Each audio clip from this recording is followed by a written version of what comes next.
To get started with our DC spiral, we need to choose our two colors. In this case, we're going to use red and white.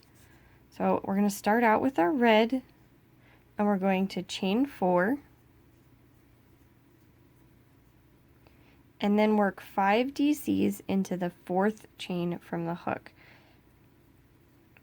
just like we would start any other DC circle. 2, 3, 4, and 5. Now for this stitch, our chain counts as a stitch, so our chain 3 counts as a stitch, so we have 1, 2, 3, 4, 5, 6 stitches. Now you're going to drop your yarn and pull out a loop like this, and what that's going to do is give this enough room that it can't accidentally pull itself out, so just a little bit of extra, and we're going to drop it and come back to it when we come back around. And this is how we're going to change colors. So with our second color, we're going to work back into that exact same chain loop as the rest of our DCs. We're going to grab our new color and slip stitch with the new color. Okay. Then we're going to chain 3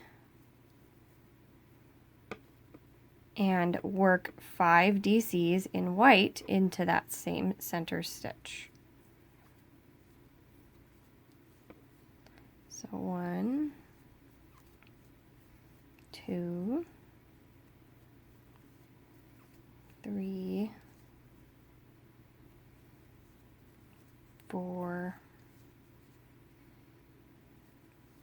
and 5. So we have 1, 2, 3, 4, 5, 6 white DCs because we count that chain 3, and 6 red DCs. So that's round 1.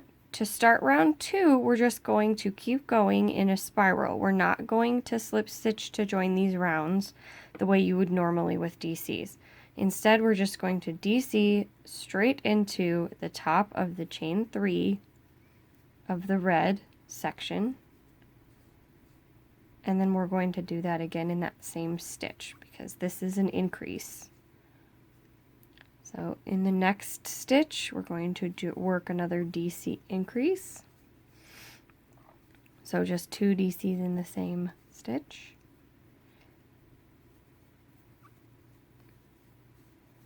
And 2 DCs in each of the red stitches till we get to our dropped red yarn, for a total of 6 increases in the white.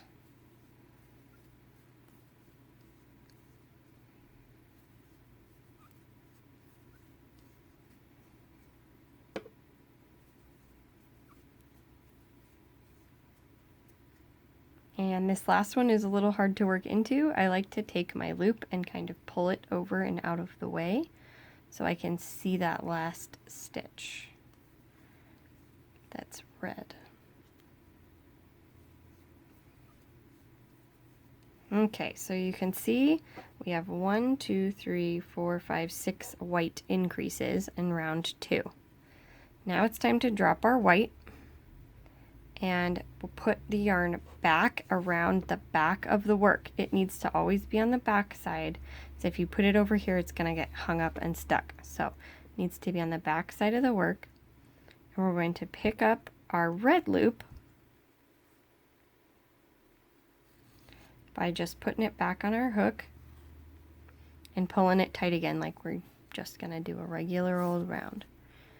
Same thing here, we're going to work 2 DCs into the top of the first white chain 3. And then we're going to work 5 more DC increases. 1 DC increase.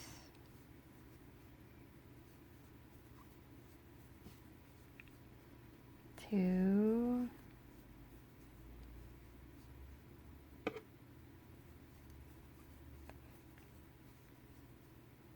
3, 4,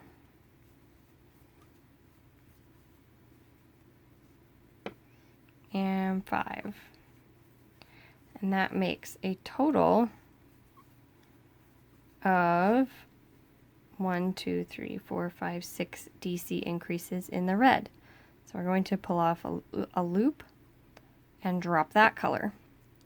You can see how this is already starting to look like a nice spiral. So round 3 is going to start just like every other round. We're not going to change colors because we're still working on top of our red. And this time our increase is going to be a DC and then an increase. And we're going to do that 6 times. So we're going to do DC and an increase.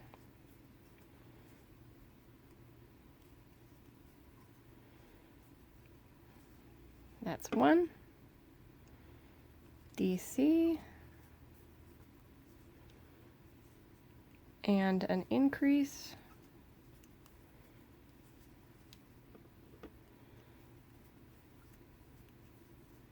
That's 2. DC, and our last increase goes in that same stitch as our loop is coming out of, and that will continue on every round. So we're going to pull off a loop and drop that color. Make sure that it is behind our red work so that it's easy to pick up the next time we need it. And pick up our red. Now, same thing, we're going to do a DC and an increase 6 times, but only 6 times. Don't keep going on the red with that pattern. So we're only working this one round. So, oops, so there's a DC and an increase.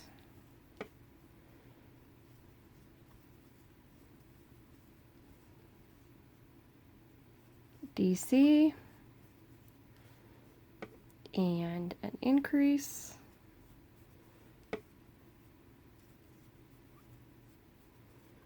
That's 2.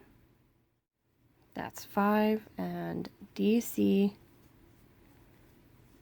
and an increase. That's 6 times.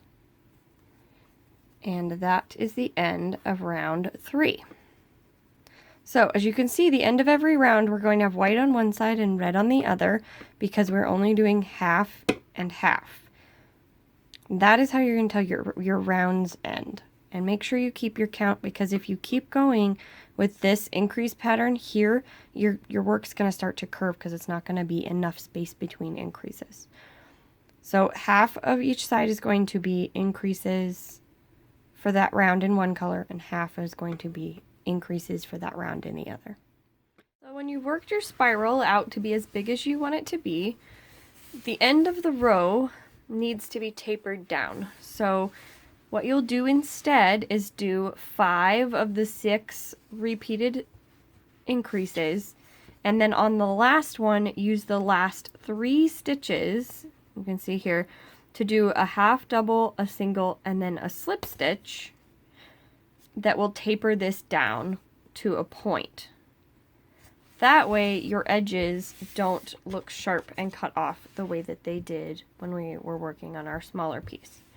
And that's how you'll finish off your spirals.